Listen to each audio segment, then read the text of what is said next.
Esse é o ponto da graça. A graça ela existe não por causa de nós que amamos ao Senhor, mas o Senhor que nos amou primeiro. O Senhor que nos perdoou, o Senhor que nos transformou em pessoas dignas. Pare de tentar compensar o amor de Deus. Pare de tentar suprir a sua carência com atitudes, achando que trabalhar para o Senhor te faz ser mais amado por Ele. Trabalhar por ser uma condição que você está. O Senhor te ama por quem você é.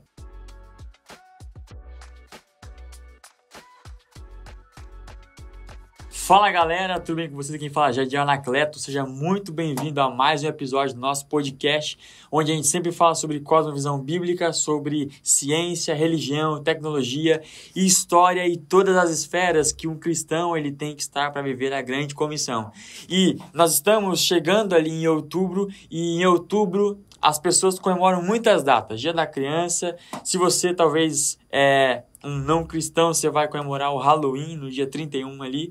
Só que para nós, no dia 31, uma coisa muito importante aconteceu. Na verdade, desde 1517, no dia 31 de outubro, algo muito importante aconteceu, que é aquilo que a gente entende como o dia da Reforma Protestante. E nesse ano de 2025, nós completamos 508 anos da Reforma. E aí você se pergunta, tá, mas o que é a Reforma? A Reforma, então, foi um movimento que um homem chamado Martinho Lutero, que teve uma revelação daquilo que Jesus era de fato, ele trouxe, então, para o seu país, no caso a Alemanha, a partir de um entendimento. Alguns vão dizer que Martinho Lutero descobriu ou entendeu aquilo que está escrito em Romanos, no capítulo 1, versículo 17, que é: o justo viverá pela fé. E aí o que acontece? Naquela época, muitas pessoas pagavam penitências e indulgências porque eles acreditavam que era possível comprar a salvação. Então imagina, dependendo do seu recurso, você podia comprar um triplex no céu ou talvez uma kitnet, a gente não sabe. Mas o que a gente sabe é que as pessoas pagavam para entrar no reino de Deus. E isso é totalmente contraditório àquilo que Cristo Jesus vinha pregando quando ele veio para essa terra. A gente está falando de um período onde Deus cria a humanidade, Ele quer estar com o povo, Jesus vem e traz essa redenção e essa proximidade com o povo, só que agora a igreja dos outros séculos acaba se distanciando de Deus de novo e diz que através do dinheiro, dos recursos, você vai conseguir então ter a salvação, um lugar separado para você no céu, e isso não é verdade. Quando Martinho Lutero, então, ele começa a pregar, ele elabora aquilo que a gente chama de 95 teses, então são cartas onde ele escreve verdades bíblicas, ele começa através da imprensa, compartilhar verdades do evangelho, olha, isso é muito rico. E além disso, ele descreve aquilo que a gente chama de 5 solas, ou os 5 somentes, que são ali algumas analogias que ele faz em relação àquilo que é base na fé cristã. E talvez você está se perguntando, tá, mas o que isso tem a ver com o nosso podcast, já que a gente fala sobre cosmovisão e a gente fala sobre fluir nas esferas? Quando a gente olha para a história de Martinho Lutero, ele, através da sua atitude, ele reformulou algumas coisas. Por exemplo, ele reformulou a educação. Com a aplicação e a reforma que Lutero acaba causando na sociedade, você tem ali a educação sendo modificada. Você tem uma alta taxa de alfabetização. Ou seja, as pessoas começam a ler as escrituras a partir de um livro, como se fosse uma metodologia. Então, Lutero utiliza da Bíblia para ser, então, um canal de educação. Você já vê ali a cultura e a política sendo modificadas, porque a partir da revelação bíblica, você tem ali liberdade de expressão, a liberdade religiosa e mais, você vai ter ali o desenvolvimento espiritual daquela geração. Porque a gente está falando agora da tradução e a entrega das Bíblias para as pessoas, e isso permitiu que as pessoas conhecessem a palavra de Deus e elas fossem modificadas, transformadas por essa palavra.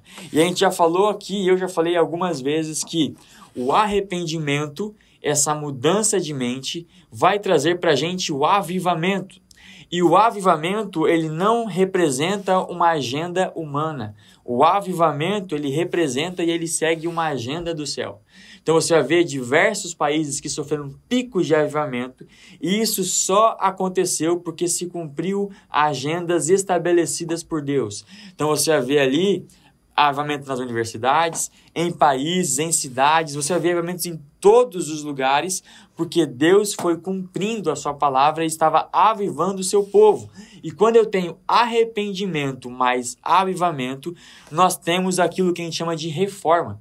Então Lutero sofreu um arrependimento de uma vida que ele tinha, ele começa agora a se avivar, receber uma nova vida a partir do Espírito, e a partir disso, ele recebe então e pratica aquilo que a gente conhece como reforma. Faz sentido o que eu estou falando? Só que a pergunta que a gente deveria fazer aqui, na verdade, seria, mas será que eu não deveria passar por uma reforma também? Porque talvez eu e você, sem querer, nós estamos tendo algumas práticas de indulgências, algumas práticas para conseguir compensar o sacrifício e o amor de Cristo naquela cruz. Na verdade, a gente está confundindo o arrependimento com remorso. Então, ao invés de amar a Jesus e me arrepender dos meus pecados, eu estou remoendo aquilo que eu cometi como erro e estou chamando isso de graça. E não é essa a verdade. Quando a gente fala sobre a reforma protestante ou a reforma em si, isso é uma crítica que a gente faz para nós mesmos. Cara, será que eu não estou impedindo a reforma e o avivamento do Senhor para mim porque eu estou fechado demais com os meus dogmas? Será que o meu estilo de vida não está me impedindo de viver mais Jesus? E aí, quando você faz essa reflexão, você começa a entender aquilo que a gente chama das 5 solas. Então, uma das solas que eu acho ela incrível é a sola gratia. Sola gratia, ou somente a graça, é então um dos conceitos ditados por Lutero sobre somente a graça de Deus pode nos salvar. E a graça, ela não é um conceito teórico, ok? A graça, ela é a base da nossa vida cristã. Eu vou repetir isso para você. A graça, ela não é um conceito teórico, ela é a base da nossa vida cristã. Efésios capítulo 2, versículo 9 diz o seguinte: pois vocês são salvos pela graça, por meio da fé, e isso não vem de vocês, ela é um dom de Deus, não por obras, para que ninguém se glorie. O que Paulo está dizendo para a gente? Olha, a graça nos alcançou. Então, embora você se ache um cristão top, você se acha um cara muito bom, muito santo, não é os seus feitos que te tornam digno, é o sangue de Jesus. Então, quando você entra na presença de Deus, Deus não está olhando para o pecador que você era ou que você é, Deus está olhando para o sangue de Cristo Jesus que te cobre, te purifica e te torna digno de estar na presença dele. Faz o que eu estou falando? Então, existem 3 pilares que nos fazem entender o que é a graça. O primeiro pilar é a nossa condição humana é sem graça. Olha o que Romanos 3, 23 diz pra gente. Todos pecaram e estão destituídos da glória de Deus. Ou seja, a graça, ela é necessária porque eu e você, nós não somos capazes de nos salvarmos sozinhos. Então, se não fosse o amor de Deus e o sacrifício de Cristo, eu e você não conseguiríamos chegar até Deus. Porque nós somos pecadores e falhos. O segundo entendimento que a gente precisa ter desse pilar é que a graça, ela apresenta para a gente a suficiência de Deus. Olha o que Tito 2,11 vai dizer. Porque a graça de Deus se manifestou salvadora a todos os homens. Então, a graça, ela é um presente abundante e suficiente para transformar a nossa vida. Faz sentido o que eu estou falando? O terceiro pilar é a graça nos transforma e ela nos perdoa, mas não apenas isso. Olha que 2 Coríntios, capítulo 12, versículo 9 diz: a minha graça te basta. E é simples assim. A graça, ela sustenta das nossas fraquezas, ela nos dá forças para viver uma vida em Deus plena. E talvez você diga, Jadiel, mas é que você não sabe o que eu fiz. Eu cometi muitos erros, eu cometi muitos pecados. Deixa eu te dizer, eu não quero saber mesmo.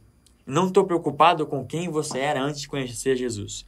O que eu tenho certeza e eu preciso trazer essa clareza para você é: Jesus te ama independentemente de quem você foi e do que você está fazendo hoje.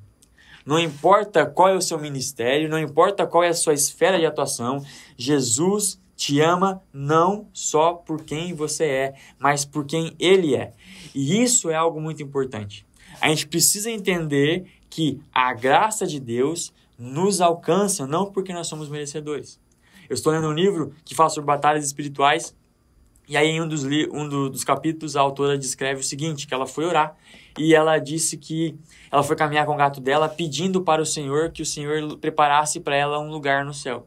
E nesse lugar ela queria um campo, ela queria uma árvore, queria uma natureza muito linda, porque ela não estava preocupada e não gostava muito de projetos arquitetônicos. Ela não gostava de castelos, ela gostava de natureza. E ela disse que o gato dela começou a rodar, ronronar, e foi uma loucura. As árvores começaram a chacoalhar um monte, mas não tinha vento nenhum.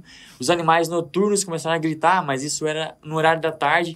E ela disse que ela fica extremamente assustada, ela fica apavorada. E ela diz que ela quer pegar o gato dela, sair correndo, mas ela não consegue porque o gato está desesperado. E ela sente um toque no ombro dela. E o próprio Jesus conversando com ela. E ela diz, filha, por que você está desesperada? E aí ela fala, Senhor, é porque está acontecendo uma bagunça aqui, eu não estou entendendo. E ela falou, não, o seu gato, ele está ronronando e andando porque é o jeito que ele tem de me adorar. As árvores não estão chacoalhando, elas estão batendo palmas, mediante a minha presença e a minha santidade. E ele começa a descrever para ela o que cada um estava fazendo, e todos eles estavam adorando a Deus. E aí, Jesus diz para ela, sabe quem eu fiz, a minha imagem e semelhança, mas não me ama e não me adora? O ser humano. E aí, esse é o ponto da graça. A graça ela existe não por causa de nós que amamos ao Senhor, mas o Senhor que nos amou primeiro. O Senhor que nos perdoou, o Senhor que nos transformou em pessoas dignas. E talvez você se pergunte, tá, e como que eu posso viver em graça então? Como que eu posso entender a reforma e viver nessa graça? 3 passos bem simples. Primeiro deles, aceite o presente que Deus está te dando. Então, pare de tentar compensar o amor de Deus. Pare de tentar suprir essa sua carência com atitudes, achando que trabalhar para o Senhor te faz ser mais amado por Ele. Não, trabalhar por ser uma condição que você está. O Senhor te ama por quem você é. Ok? Segunda coisa, você precisa viver com gratidão. Um amigo meu disse que a gratidão é como se fosse um músculo. Quando você exercita um músculo, você fica com um músculo grande, porque ele é funcional. Mas quando você não se exercita, esse músculo atrofia e ele perde a sua função.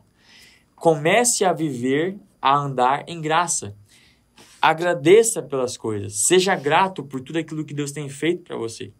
Exercite esse músculo, mas não como uma tentativa de surpreender a Deus com as suas palavras, mas com o entendimento de que o Senhor está libertando e que Ele já libertou o seu coração e por isso você é grato por tudo que Ele fez. O terceiro ponto é compartilhe a graça. Então, se isso te alcançou, perdoe, ame, acolha. Use disso como uma ferramenta dos céus. Assim como você foi amado pelo Senhor, ame também. A gente precisa ter isso em mente, a gente precisa lembrar que a graça não é uma memória de quem eu era. A graça é uma lembrança contínua de quem Ele é e do que Ele fez. Então a graça ela não é sobre mim, a graça é sobre aquilo que Jesus fez. E você precisa aprender a viver uma vida somente pela graça de Deus. Viva na graça. Curta a graça, aproveite, porque foi um presente que Deus te deu. Faz o favor, manda para quem precisa viver na graça, e não estou falando de piadinha, mas viver na graça de fato, para que ele lembre disso, para que ele viva nisso, porque a gente precisa de pessoas inspiradas, loucas para reformar a nossa sociedade, através do Espírito Santo, e agraciar essa terra com aquilo que os céus derramou sobre nós.